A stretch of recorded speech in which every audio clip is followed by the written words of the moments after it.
Sampurasun para mitra, kalintang bingahna tiasa patepang deui dina acara Pani Ismanah di kanal YouTube YKB Bahasa Sunda.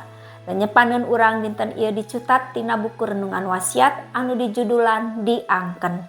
Dumasar serat Rum pasal 4 ayat 1 dugi ka 12. Sareng nas nu janten puseur pangnyepan urang nyaeta ayat nu katilu anu unggalna kieu.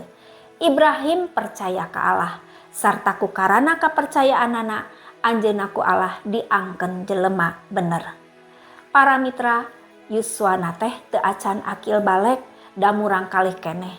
Nanging ieu murang kalih teh koloteun pisan kanggo ngartos yen ninina pamohalan tiasa damel kanggo kenging artos demi aranjeunna tiasa tagen ngalakonan hirup. Kumargi kitu ieu murang kalih teh mutuskeun didamel bubujang gegentos ninina di sahiji bumi juragan beunghar. Kalintang helokeun pisan kulawarga juragan tadi ningali sakitu suhudna, sakitu hideng ieu murang kalih didamel. Aranjeunna oge ngareken padamelanana ku diburuhan saweuteuna. Masihan upahna teh pol teu dikirangan. Sanaos saleresna mah nu dipidamelna teh nya sakitu weh. Maklum da anjeunna murang kalih keneh tangtos kawates pisan. Para mitra, Gusti ngangken kapercantenan Bapak Ibrahim minangka bebeneran. Karena kapercantenanana Bapak Ibrahim ku Allah diangken jalmi bener, jalmi anu leres. Naon hartosna? Bapak Ibrahim teh manusia, jalmi sami sapertos urang. Tampolana anjeunna ngaraos ham-ham, tampolana cangcaya, tampolana ngaraos gimir. Ajeuna tebih ti standar bebenaran numutkeun Allah. Nanging Bapak Ibrahim ku Allah diangken jalmi anu leres, jalmi hade ku karana nugraha Allah. Para mitra, Rasul Paulus ngaraos peryogi nandeskeun hal ieu, margi waktos harita teh seueur jalmi anu asa pangaingna ngagulkeun diri minangka turunan Bapak Ibrahim sareng ngugung-ngugung sunat minangka tanda turunan Bapak Ibrahim.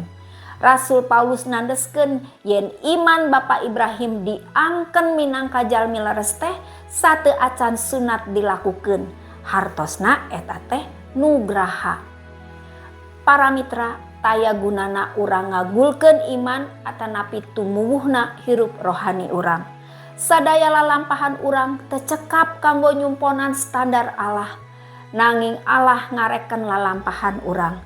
Ku Allah diangken leres, ku karana nugrahana. Para mitra, rupina sakitu anu kapihatur panglenyepan dinten ieu, pamugi tiasa janten berkah kanggo urang sadayana. Urang tepang deui dina episode salajengna. Ulah hilap subscribe, like sareng bagikeun kanu sanes. Cag heula.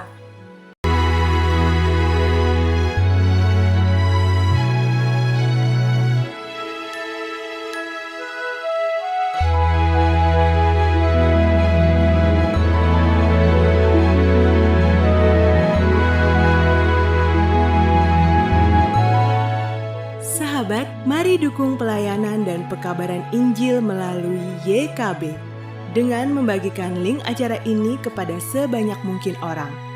Dukungan juga dapat saudara lakukan dengan mentransfer dukungan finansial ke rekening BCA ke nomor 450 305 2990 450 305 2990 atas nama Yayasan Komunikasi Bersama.